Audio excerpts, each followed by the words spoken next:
secesión, el país es una bomba de relojería. El sur se está rebelando de nuevo, liderado por exsoldados confederados como Jesse James. Arreglaré esto. Que utiliza su odio hacia la Unión.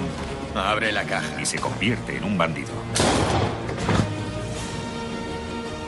En su desesperación por unir el país, el gobierno mira al oeste con la esperanza de establecerse al otro lado de la frontera para que América pueda dejar atrás sus diferencias. Sin embargo, cuando los colonos se dirigen a Occidente, encuentran indios, como el violento guerrero lakota Caballo Loco, que están preparados para defender su tierra a muerte. En respuesta, el dirigente del ejército estadounidense, Ulysses S. Grant, pide a su oficial más agresivo, George Armstrong Custer, que les mande un mensaje. Prepara a los soldados. Quiero atacarles con contundencia.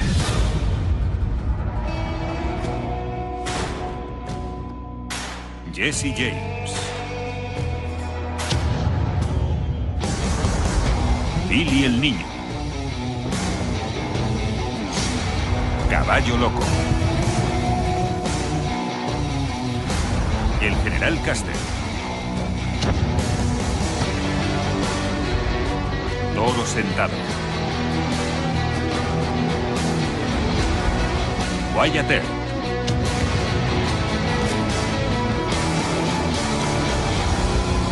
The American West.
El 27 de noviembre de 1868, George Armstrong Custer dirige un cruel ataque en un campamento indio cerca del río Washita. Mataron 150 indios Cheyenne y prendieron fuego a lo que quedó del poblado.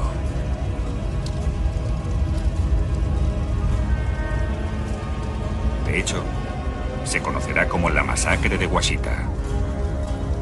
Custer dividió sus tropas en 4 batallones. Quería rodear el poblado para que no pudieran escapar. Quemó el campamento y las tiendas. Incluso mató 800 caballos. Fue un gran desastre para la tribu sureña de los Cheyenne.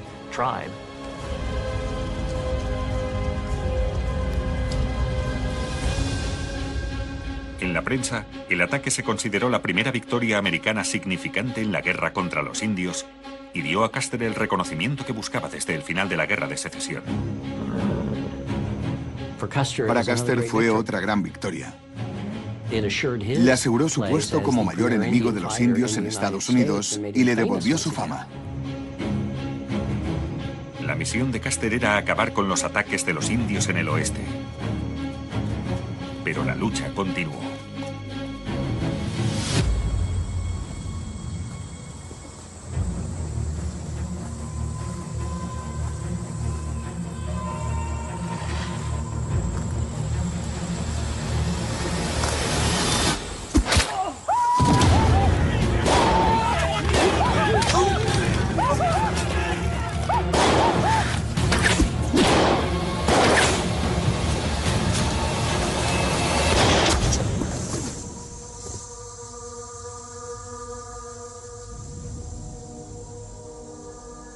A posteriori, no creo que las guerras con los indios se hubieran podido evitar, porque en esa época las cosas se arreglaban luchando, Solo el más fuerte iba a conquistar el oeste, pero los indios también eran grandes luchadores.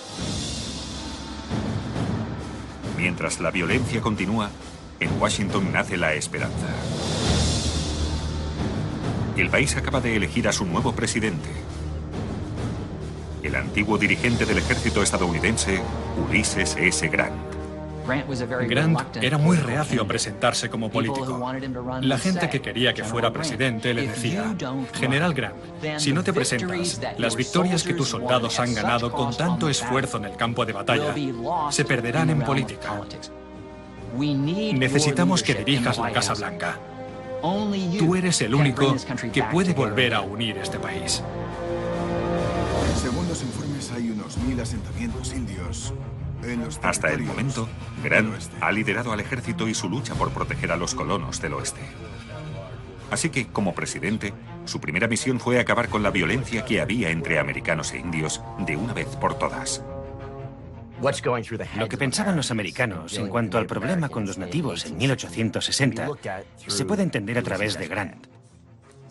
Los colonos que se iban al oeste morían, y él era el responsable de proteger a todos los estadounidenses. No le gustaba la guerra, pero muchas voces dentro de su querido ejército, como William Tecumseh Sherman, que estaba al cargo de los soldados, le empujaban a deshacerse de ellos.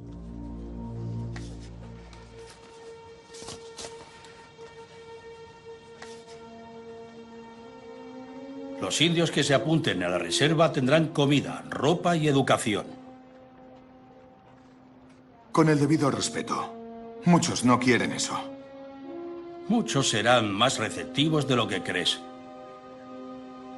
Les enseñaremos a cultivar y aprenderán cultura. ¿Y los que no se quieran apuntar? ¿Serán hostiles? No, nunca. No dije que iba a ser fácil. Nada que merezca la pena lo es. Grant sentía bastante más compasión por los indios que muchos de sus contemporáneos. Así que en vez de echar a todos los indios de su tierra, en vez de exterminarlos, como mucha gente quería en esa época, Grant dijo: no, tenemos que dejarles un territorio donde puedan vivir, un terreno para ellos, donde no haya colonos. Los colonos tendrán que quedarse fuera. Y surgieron las reservas. En las grandes llanuras se reservan más de 100.000 kilómetros de tierra para los Sioux Lakota. Más o menos el estado de Ohio. Y el gobierno estadounidense les promete no volver a interferir en el nuevo territorio indio. Así que muchos indios aceptan el tratado de paz y se instalan en las reservas. Pero algunos otros, como el guerrero Lakota Caballo Loco, se niegan a renunciar a su estilo de vida. Si eres un cazador nómada y te quitan la posibilidad de moverte, pensarás que ahí empieza tu fin. Yo imagino que ellos se dieron cuenta y lucharon. Les entiendo.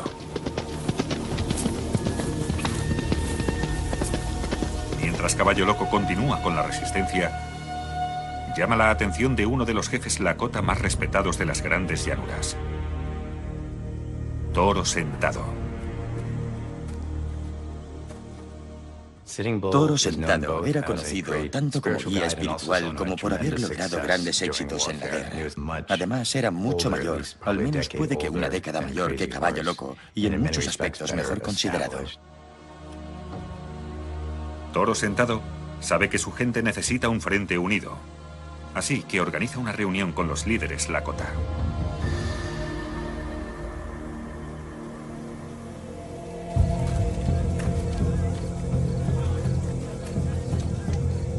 Kate, Sen. Oh, Kate.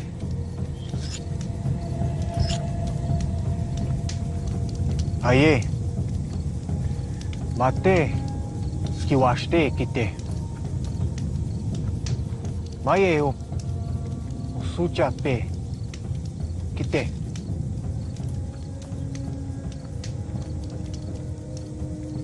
Ya wasichu tiwape.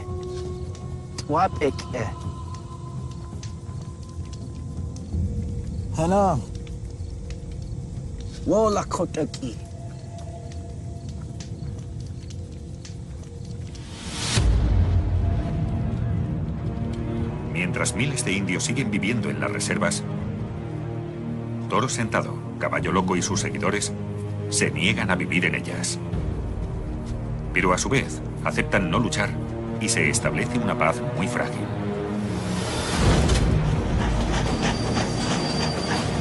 Estados Unidos consigue establecer una frontera. Y entonces aparece un nuevo tipo de emprendedor. Uno que en el oeste no ve más que la oportunidad de hacer fortuna.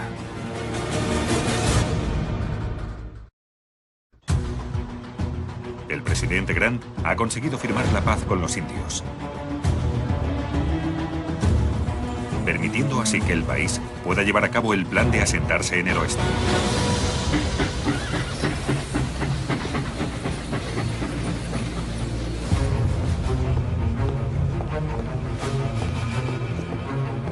Señor, el último mapa. Ese nuevo tipo de emprendedores se está aprovechando al máximo de la expansión hacia el oeste. Iremos a Columbus, al sur por Grand Island, y luego saldremos por North Platte. No podemos seguir retrasando todo esto. Así instalaríamos cientos de kilómetros innecesarios. El gobierno nos paga por kilómetro. ¿Para qué hacer una ruta más corta? Señor. Tú hazlo. Sí, señor.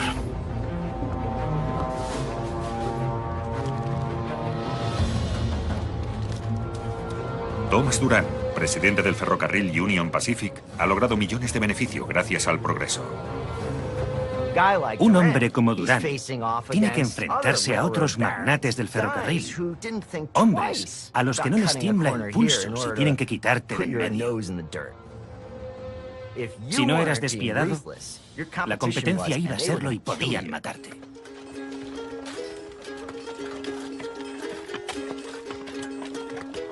Les he presionado mucho. Si quiere que les haga trabajar 12 horas, puedo. Así avanzaríamos más. No hay más presupuesto ni tiempo. Póngase a trabajar. Durant ha luchado por acabar su proyecto más ambicioso hasta la fecha.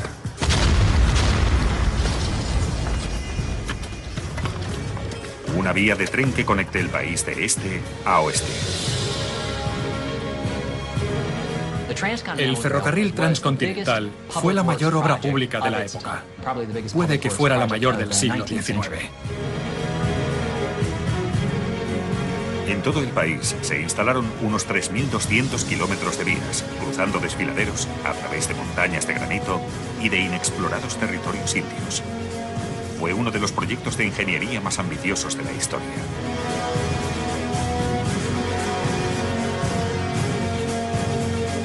Y ahora, con el ferrocarril casi terminado, Durant está listo para mostrar su gran hazaña al mundo.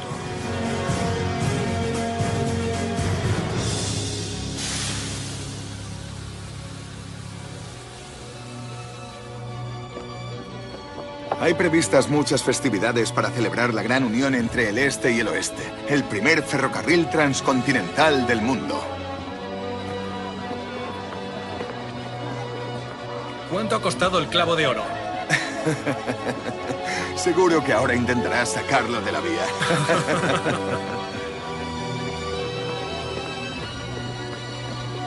Señor Durant.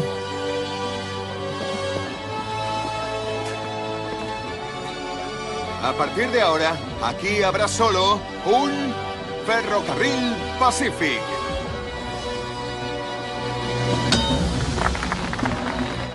La unión de las vías de cima de Promontory para los estadounidenses es un hecho importantísimo.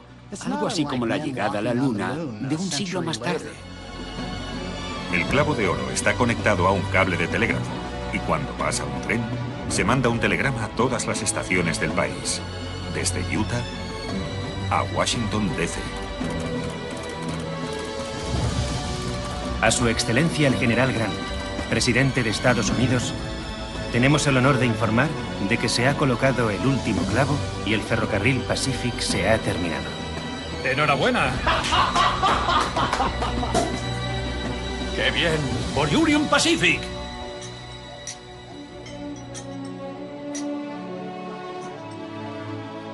Tras años de caos en el oeste, el presidente Grant sabe que esto supondrá una nueva era para Estados Unidos. Durante muchos años el concepto de frontera en Estados Unidos ha sido el de una línea en movimiento hacia el oeste, pero el ferrocarril lo que hizo fue anular esa línea. De repente, la frontera estaba por todas partes y la gente estaba llenando los huecos vacíos del mapa muy rápido.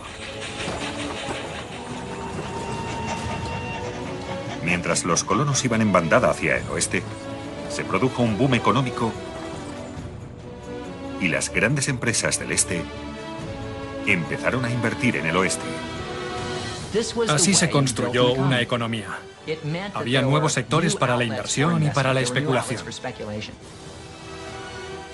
Mucha gente hizo dinero con el ferrocarril transcontinental y más gente iba a hacer dinero con el ferrocarril y con todo lo que lo rodeaba.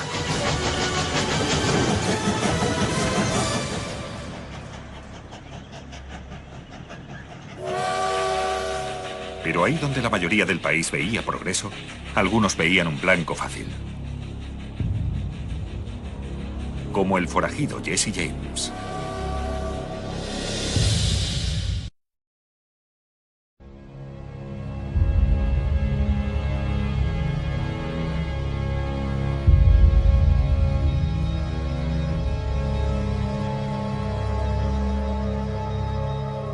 Yo estaré aquí.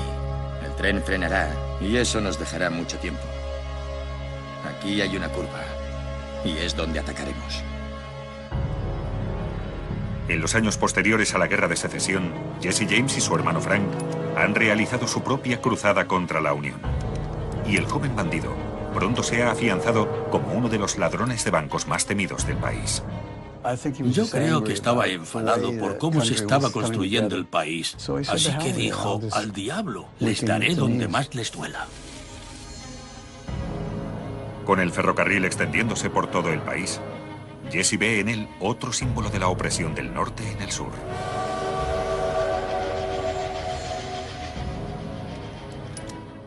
El ferrocarril iba por la vía y no podía salir de ella, pero ellos tenían caballos, así que podían robar el tren y huir.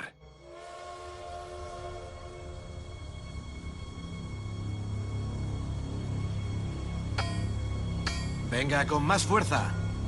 No hay tiempo. Cuidado con los pies. Ponedlos formando una X.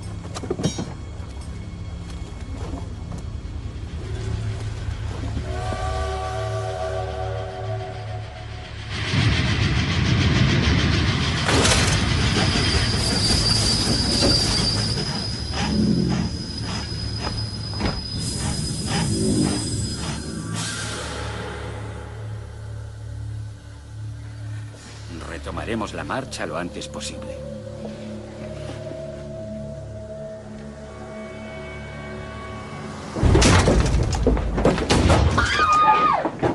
Señoras y señores, disculpen las molestias. Si nos ofrecen sus objetos de valor, retomarán la ruta rápido.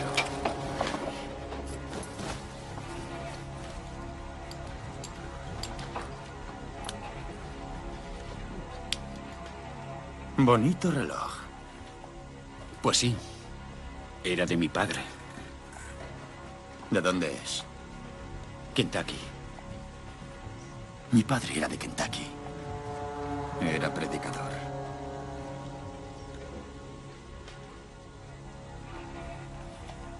Tome, cuide de él. Gracias, señor. Sonrían, señoritas. Tendrán una bonita historia para sus amigas. Menudo traje. Oye, Frank, ¿qué te parece el traje? No parece que sea de por aquí. No, la verdad. ¿De dónde eres? De Nueva York. ¿De Nueva York? ¿Qué pone? GR. Gran Ejército de la República. Tengo una bala unionista en el pulmón.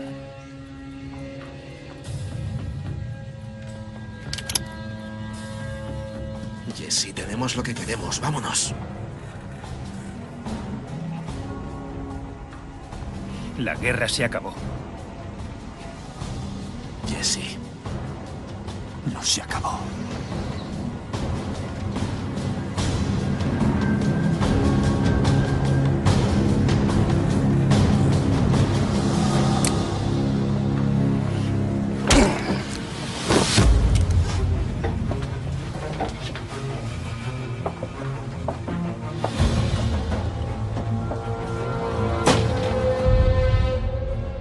En su primer asalto a un tren, Jesse James robó el equivalente a $50.000 de hoy en día y afianzó su reputación de conocido bandolero.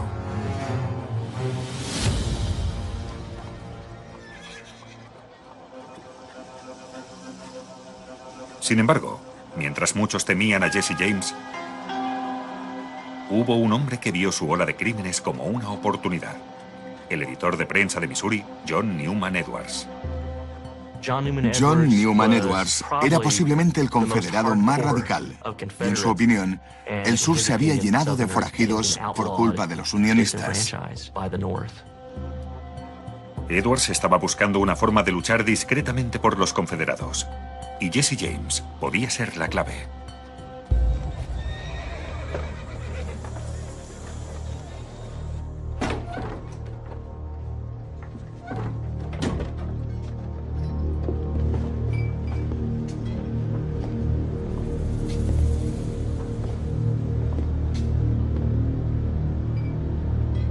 ¿Quieres?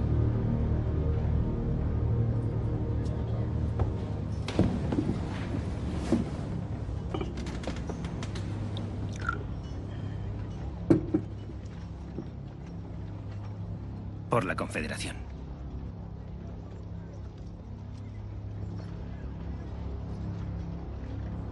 Yo también luché. ¿Qué es lo que quieres?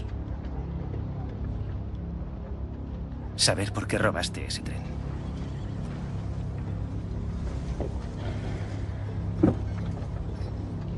No hay muchas más formas de sobrevivir. Y menos para un soldado de gris. Jesse, no tienes por qué ser un delincuente común que huya de la ley. Yo puedo hacerte un héroe. No necesito que me conviertas en nada. Lo importante no eres tú, Jesse. El espíritu del sur sigue vivo. La gente que lee mi periódico confía en ello. Pero quieren a alguien en quien creer. Alguien como tú. El sur te necesita.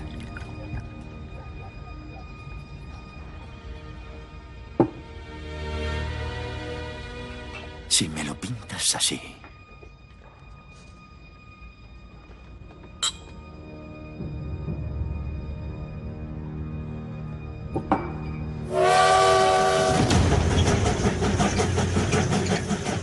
Jesse se asocia con Edwards y realiza otra ola de crímenes contra las riquezas del norte.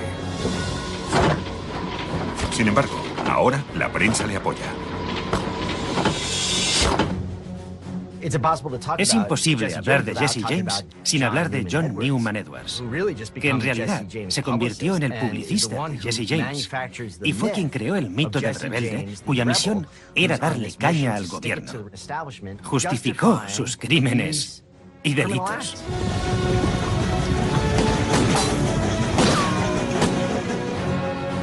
En el sur, ya no se ve a Jesse James como un delincuente. Se le ve como un héroe confederado. La gente contraria al régimen estaba enamorada de las fantásticas historias de gente como Jesse James. Eran forajidos y el gobierno les buscaba, pero se rebelaban contra lo establecido. Con Jesse James y otros bandidos como él atacando el ferrocarril, venga, vamos, vamos. Los avances de los colonos en el oeste de nuevo corrían peligro. El presidente Grant tiene que hacer frente al aumento de delincuentes, que interfiere con la expansión hacia el oeste. Sin embargo, ahora va a tener que enfrentarse a una amenaza incluso mayor.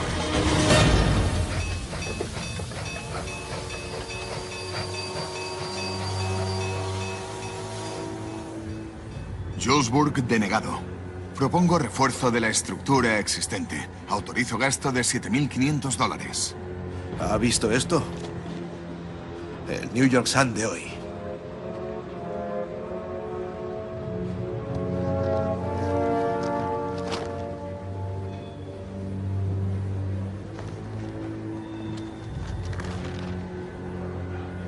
¿Qué es lo que saben? Todo. Una investigación descubre que Thomas Duran, el presidente de Union Pacific y el héroe del ferrocarril transcontinental, ha robado millones de dólares al gobierno de Estados Unidos. Duran se ha estado aprovechando de la oferta del gobierno de invertir en la construcción de la red ferroviaria y ha engordado las facturas de los suministros y la mano de obra. Se ha embolsado 16,5 millones de dólares de los contribuyentes y ha sobornado a los políticos para que miraran a otro lado. El ferrocarril se pagó gracias a estas argucias financieras que se pudieron llevar a cabo por la falta de leyes y también porque los miembros del Congreso formaban parte activa de ellas y recibían sobornos por parte de las empresas y compraban acciones a precios muy bajos. Así que la población americana estaba furiosa. Señoría, aquí tengo las facturas que demuestran que el coste de la construcción era menos de la mitad de lo que el señor Duran estimó. Señor Duran, le pregunto, ¿qué pasó con ese dinero? Tengo derecho a un beneficio razonable. ¿Razonable? ¿El 100% es una cantidad razonable? ¿Quién dice que es razonable y qué no es razonable? Señor Duran, según nuestros informes, ha conseguido un beneficio de más del 100% y no se sabe dónde está ese dinero. Así que le repito, ¿dónde está el dinero, señor Duran?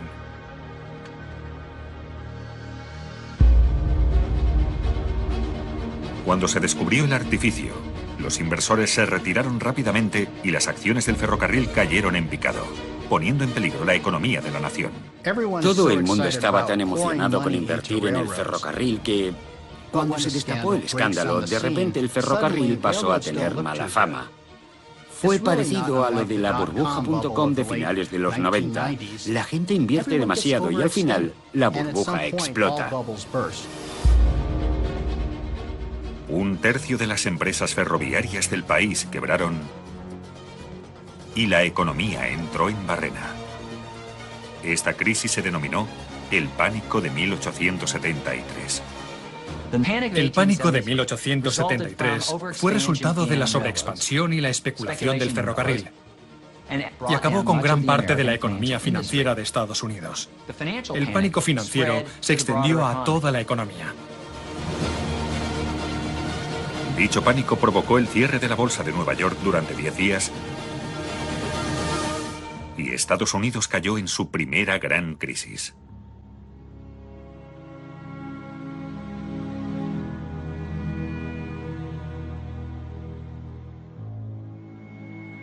La nación adquiere unos 2,000 millones de dólares de deuda.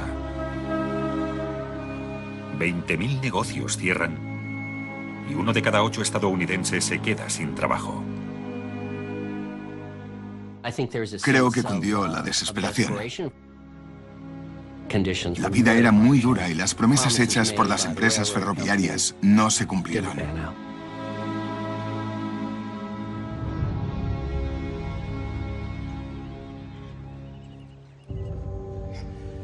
Cuando está a punto de acabar su primera legislatura, el presidente Grant está desesperado por sacar a Estados Unidos de la crisis. Con los fondos podemos conseguir más dinero. Necesitamos una infraestructura fuerte. Para nosotros, cada día ha sido una lucha continua. Ya, ha sido duro. La tesorería no ha hecho más que dar y dar dinero. ¿Qué pasa? El oro.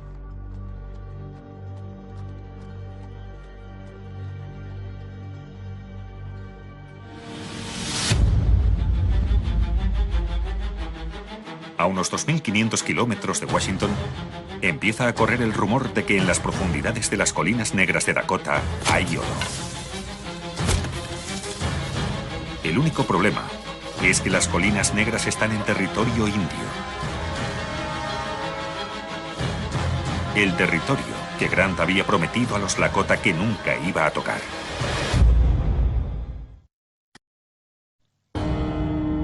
Durante la peor crisis de la historia de Estados Unidos, el presidente Grant oye rumores de que hay oro en la reserva de los Sioux Lakota, en el terreno que había prometido a los indios no tocar nunca.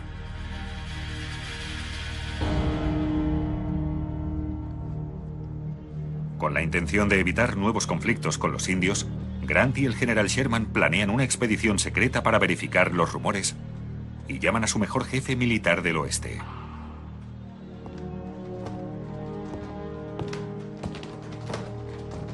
Señor presidente. Siéntese.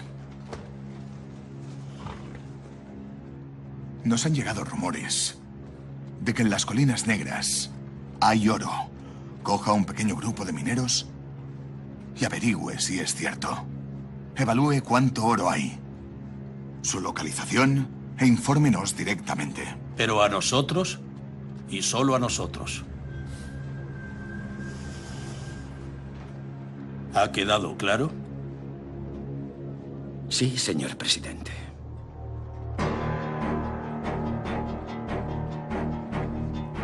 Para George Armstrong Custer, aquella misión suponía mucho más que encontrar oro.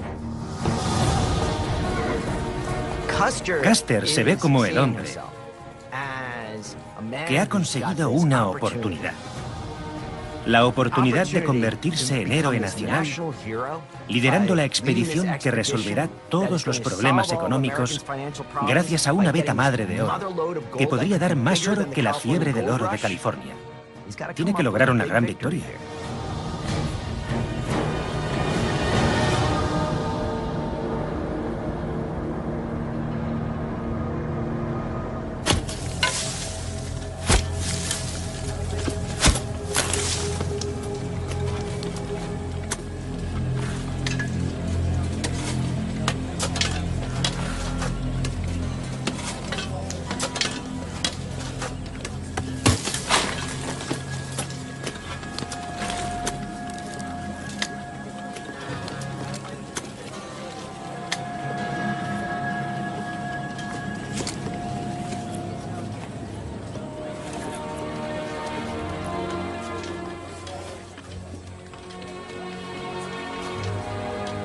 El estudio inicial indica que hay depósitos significantes al este de las Colinas Negras. Y espero que en los próximos días encontremos más oro del que nunca ha visto este país.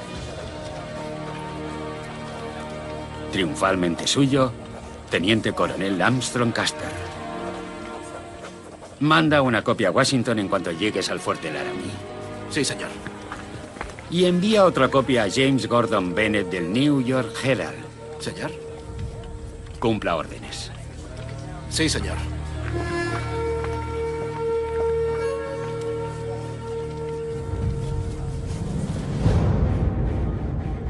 Con la intención de conseguir fama lo antes posible, Custer anuncia su descubrimiento a la prensa nacional.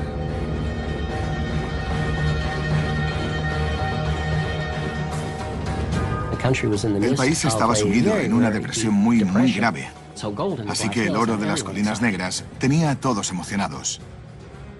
Custer avanzó hacia la zona más sagrada del territorio indio.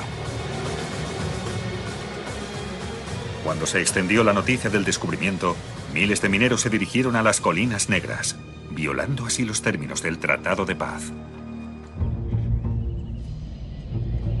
Maldito Custer. Nos ha puesto entre la espada y la pared. Después de 5 años de paz con los indios, tiraremos todo por la borda por el oro. Puede, señor, que Custer no sea el verdadero problema. Lo que usted ha hecho con los indios es admirable, lo es. Pero ahora nuestra gente se muere de hambre. ¿Qué dirá esa gente cuando descubra que su presidente ha podido acabar con el mayor sufrimiento que han vivido? Pero no ha querido. En el Congreso se apostaba por abrir ese territorio a los colonos para aprovechar los regalos que Dios nos había colocado ahí y había escondido a los indios. Cuando se supo que había oro en las colinas negras, las políticas de paz de Grant se tambalearon. Grant tiene que decidir hasta dónde quiere llegar para mantener la paz con los indios.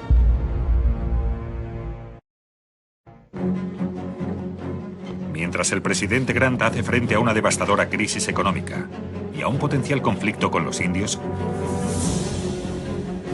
a 1.400 kilómetros de distancia, en Missouri, un hombre ha descubierto su propia manera de interrumpir la expansión hacia el oeste.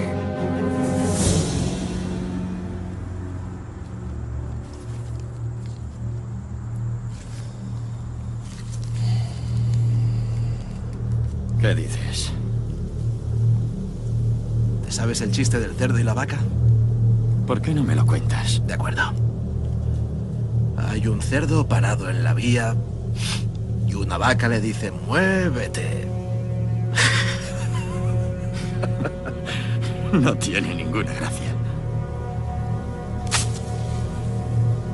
El humor nunca ha sido mi fuerte.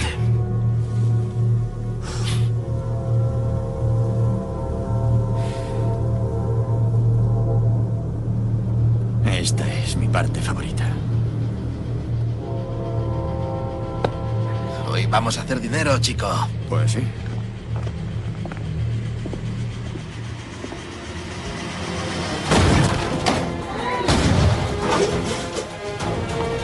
Los asaltos a trenes de Jesse James y su hermano Frank están desatando el caos en la industria ferroviaria del país. Durante un periodo de más de 6 meses, Jesse y su banda cometen una ola de robos y se hacen con el equivalente a $300.000 de hoy en día. El ferrocarril no quiere que los ladrones detengan sus trenes ni que aterroricen a los pasajeros. No va bien para el negocio. De hecho, un pasajero dijo, me da igual que me cueste $500. No cogeré el tren para atravesar Missouri. Bordearé por Iowa o Minnesota o lo que sea, pero no atravesaré Missouri en tren. Las pérdidas por los robos aumentaban y las empresas ferroviarias estaban desesperadas por detener a los delincuentes como Jesse James. Para detener a gente como Jesse James, se requerirá un gran compromiso, mucho personal y recursos. Pero no existía el FBI, ni una autoridad federal, ni fuerzas policiales armadas para proteger los intereses de la industria en los diferentes estados. Y ahí surgía la seguridad privada.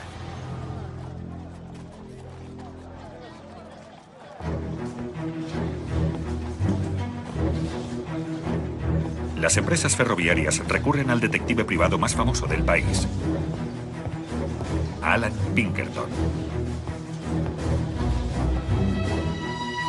Alan Pinkerton formó parte del servicio de inteligencia de la Unión en la Guerra de Secesión y se hizo famoso por evitar un supuesto intento de asesinato al presidente Lincoln. Tras la guerra, Pinkerton se fue a Chicago y abrió la agencia de detectives Pinkertons. Usaban modernas y pioneras técnicas de investigación y creaban extensos informes sobre criminales conocidos. Con más de 30.000 agentes repartidos por todo el país, Pinkerton dirigía un equipo mayor que el ejército estadounidense. Y ahora iba a hacerse cargo del mayor caso de la historia de su agencia.